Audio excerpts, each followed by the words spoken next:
Combien seriez-vous prêt à payer pour jeter un coup d'œil sur l'avenir? Plus encore, si vous pouviez connaître l'avenir, seriez-vous prêt à en profiter? Ou s'agirait-il encore d'une autre opportunité manquée? Le volume que vous auriez dû vendre? Le terrain que vous auriez pu acheter? L'occasion que vous auriez dû saisir?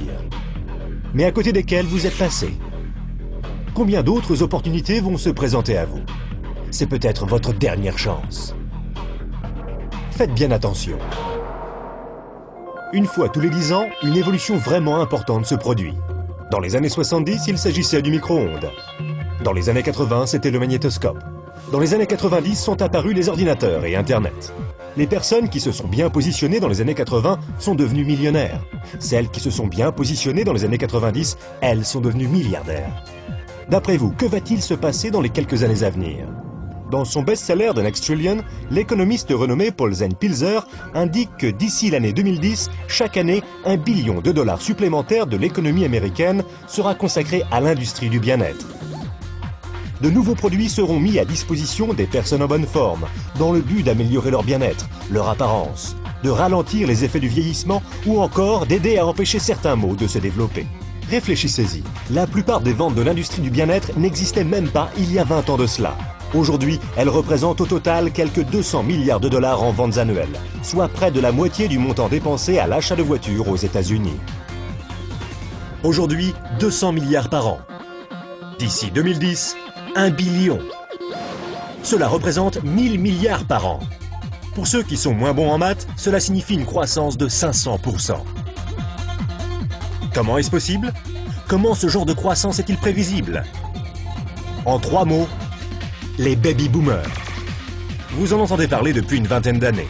Cela fait 20 ans qu'ils imposent leur diktat sur l'économie américaine. Qui sont ces enfants du baby-boom?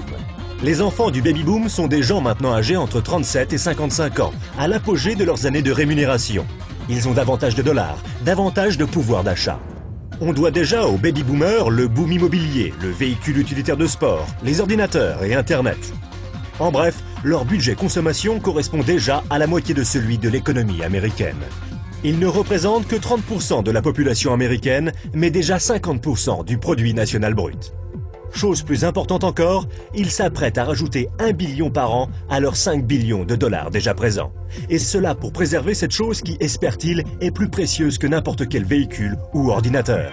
Leur jeunesse. La jeunesse. Le recul du vieillissement, la forme physique, le bien-être. Voici donc cette nouvelle évolution de premier ordre.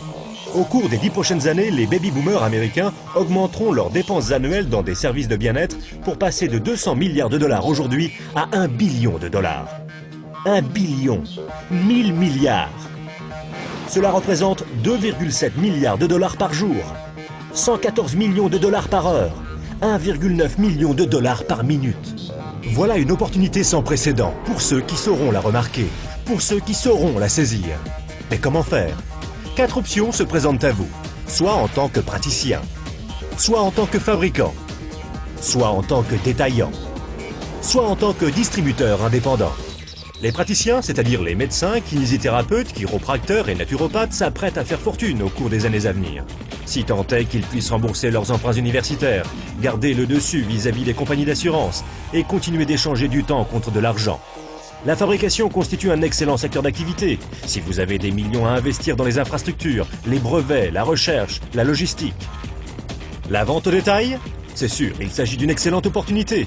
Si vous pouvez vous permettre les frais de franchise, des semaines à travailler 7 jours sur 7, les frais de publicité, d'inventaire et les problèmes avec vos employés. La distribution? Les plus grandes fortunes personnelles de ces 30 dernières années ont été forgées par des gens qui ont trouvé de meilleurs moyens de distribuer des biens plutôt que de meilleurs moyens de fabriquer des biens. Des gens tels que Sam Walton de Walmart, Fred Smith de Federal Express et Jeff Bezos d'Amazon.com. Ce qu'ils ont en commun? Tous sont ou ont été distributeurs indépendants. Walton et Smith ont trouvé de meilleurs moyens de distribuer physiquement des produits que les consommateurs recherchaient. Les nouveaux milliardaires du 21e siècle sont en train de faire leur fortune dans la distribution, en éduquant les consommateurs à de nouveaux produits et de nouveaux réseaux de distribution. On a appelé ça le travail à la vitesse de la pensée. De meilleurs produits, une distribution plus efficace, une plus grande opportunité. Pourquoi? Parce que rien ne peut arrêter 78 millions de baby-boomers disposant de 1000 milliards de dollars de liquidités. Ils veulent faire du roller, ils veulent des voitures de sport. Ils ne veulent pas vieillir. Et ils sont prêts à dépenser pratiquement n'importe quoi pour rester jeunes, en bonne forme et débordants de vitalité. Au cours des 10 prochaines années, les baby-boomers américains augmenteront leurs dépenses annuelles pour des services de bien-être qui passeront de 200 milliards de dollars aujourd'hui à 1 billion de dollars chaque année. Serez-vous prêts?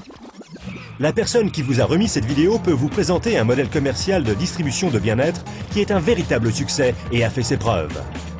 Cette activité, vous pouvez la commencer à temps choisi depuis votre domicile. Sans de gros investissements en capital, sans employés et sans les soucis traditionnels que connaissent tous les chefs d'entreprise. Une activité qui, dans vos temps libres, pourrait représenter des revenus plus ou moins importants.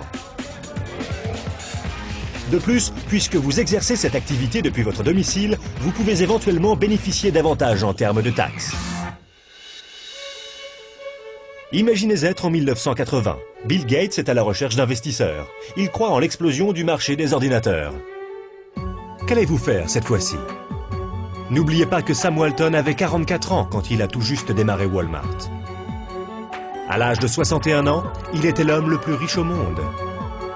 Quelle est votre excuse à vous? Car une chose est sûre, si vous regardez cette vidéo et y avez accordé ne serait-ce qu'un minimum d'attention, vous ne pouvez pas dire que vous n'étiez pas au courant. Quand vos enfants et petits-enfants vous poseront des questions sur la grande prospérité du début des années 2000, que leur direz-vous? Leur expliquerez-vous comment vous vous êtes positionné et avez profité de l'opportunité qui s'offrait à vous? Ou bien essaierez-vous de justifier le fait que vous l'avez manqué? Les statistiques sont des faits tangibles. Les tendances sont des faits tangibles. Le moment choisi est tangible. Combien d'autres opportunités attendrez-vous avant d'agir? Quoi que vous fassiez, ne manquez pas celle-ci.